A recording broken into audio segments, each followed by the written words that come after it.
All right, everybody. So you hear YouTube channels hacked, right? And you probably think, okay, another day, another hack. Happens all the time. Right.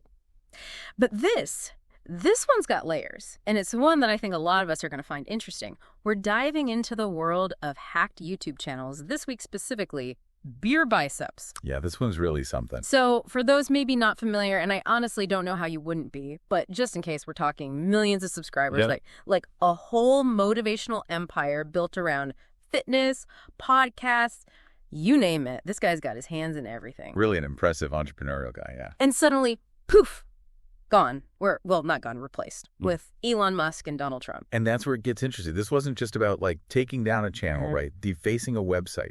It was strategic. It was about hijacking an audience. So walk us through that. What do you mean? Think about it. Ranveer Allahbadia, the man behind Beer Biceps, he spent years building trust with his viewers.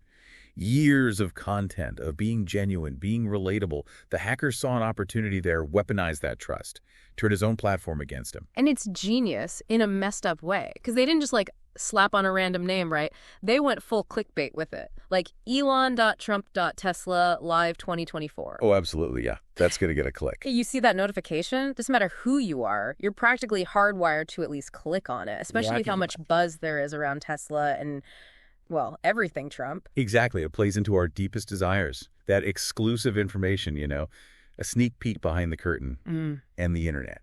It's all about instant gratification. You combine those two. Recipe for disaster. Potentially, yeah. It makes you think.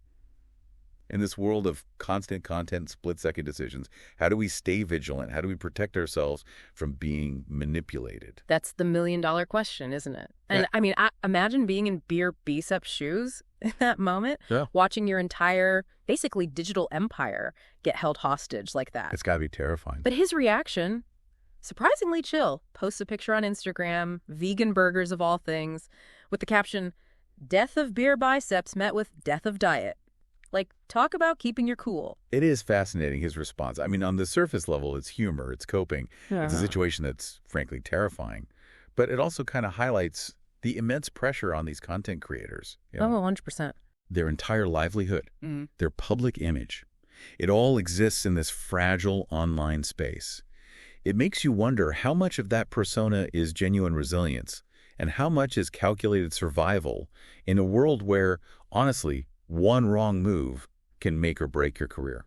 It's a high-stakes game, that's for sure. And this is a story that goes way beyond just one YouTuber in India. This is about the vulnerability of all of us, anybody who exists in this digital world. So what can we learn from this? How can we protect ourselves from falling prey to something similar? We'll get into all of that right after this. It really is the million-dollar question. Yeah. And it's one that I don't think has an easy answer, which is why we're here, right? Trying to break it down. Exactly. So we've established, like, this wasn't some kids in their basement, right? This wasn't some random prank. Yeah. These hackers, they had a plan. They knew what they were doing. But how? How do you even pull something like this off? Are we talking super secret hacking code? Or was it something more low-tech, something anybody could have done? Yeah, I wish we had, like, the hacker playbook in front of us, Yeah. Lay out exactly how they did it. Unfortunately not.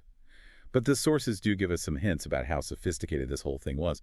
Remember earlier we mentioned the Supreme Court of India, their YouTube channel? How could I forget? Hacked recently. And it really makes you wonder, right? Like, is there some connection there? Are these hackers going after big targets on purpose? So it's like they're going after the big fish, hoping for a bigger splash. Is that what you're thinking? That's exactly what I'm thinking. Because that makes you wonder, like, what's the end game here? What's the point of hacking these high-profile channels? Yeah. What are they hoping to achieve? Right. Yeah. And the sources point to a couple of possibilities. And they're both, frankly, pretty unsettling. All right. Well, don't leave us hanging. Hit us with it. Okay, so possibility number one. Misinformation. Straight up. They seize control of these channels, even for a short time, and they can spread whatever they want. Fake news propaganda. You name it. And with names like Elon Musk, Donald Trump attached to it. Oh, yeah, that's going to get people riled up. Exactly. It immediately taps into these existing political debates, tech debates, and suddenly you're not just hijacking a channel, you're hijacking the entire conversation. Wow. It's like they're puppeteering with people's trust. That's a great way to put it. And then, of course, there's the financial aspect. Oh, right. Because at the end of the day, it always comes back to money, doesn't it? Sadly, it often does. Yeah. We're talking cryptocurrency scams, phishing links disguised as, like, exclusive content.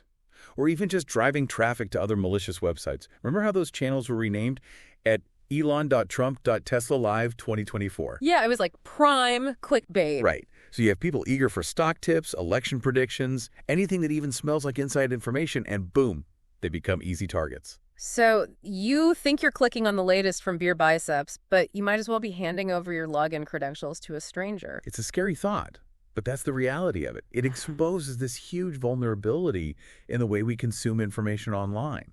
We crave the newest thing, the most sensational thing, the most exclusive, and that hunger, that need for instant gratification, it can be exploited. Okay, so that's terrifying. But it's also why we're doing this whole deep dive, right? Like, knowledge is power. The more we understand these tactics, the more we can start to see those red flags, right? Exactly. Forewarned is forearmed, as they say. 100%. But let's be real for a sec. Most of us, we're not cybersecurity experts. So what can we actually do to protect ourselves? What are the red flags, the things we should all be looking out for? You know, it might sound cliche, but a healthy dose of skepticism can go a long way. What do you mean? Don't just click on every flashy headline or every too-good-to-be-true offer that pops up in your feed, right? Right. Take a second. Take a beat. Question everything. Ask yourself, is this for real? That's easier said than done, though, right? When you're scrolling through your feed, I mean, everything's designed to grab your attention, to make you click. Oh, absolutely, yeah. And the algorithms know exactly what they're doing, but that's why that pause, that moment of conscious thought can make all the difference. Right. So be skeptical, question everything. What else? And when you do click on something, double-check those URLs. Look closely. Is that really Elon Musk's verified Twitter account? Or is it EION with an I instead of an L? You know, those tiny little differences, they matter. It's like that old saying, if it seems too good to be true. It probably is. Exactly. Okay, so URLs, be careful. Anything else we should be on the lookout for? And speaking of being cautious, let's talk passwords. Oh, yeah. Here we go. I know. It's like the oldest piece of advice in the book. But seriously, strong, unique passwords for every single account.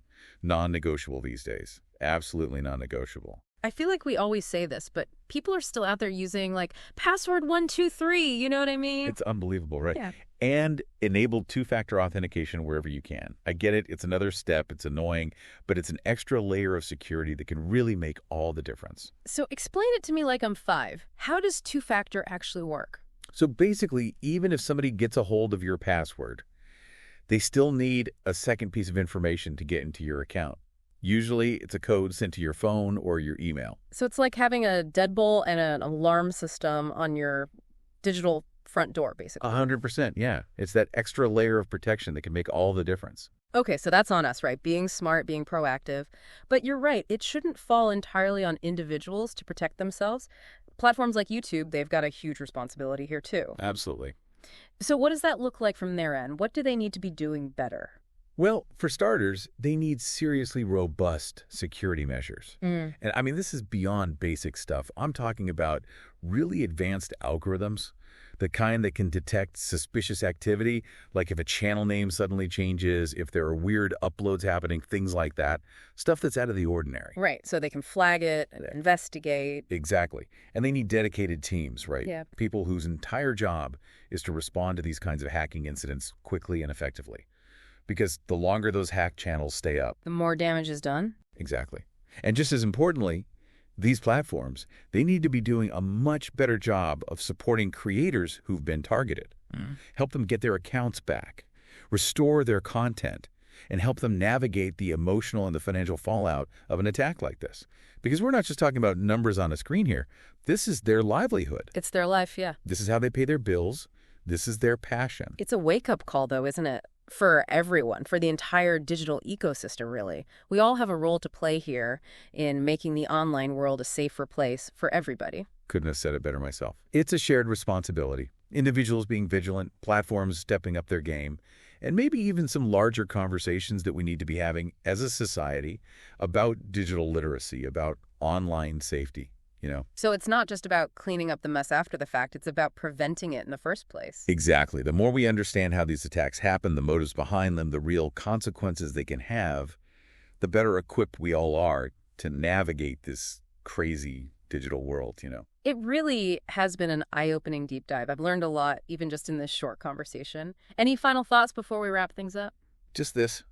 The internet, It's a powerful tool for good and for bad. And we can't afford to just be passive bystanders. We have to be informed, we have to be proactive, and yes, a little skeptical. Our digital lives might depend on it. Words to live by, both online and off. That's going to do it for us this week. Stay curious, stay vigilant, and as always, happy diving.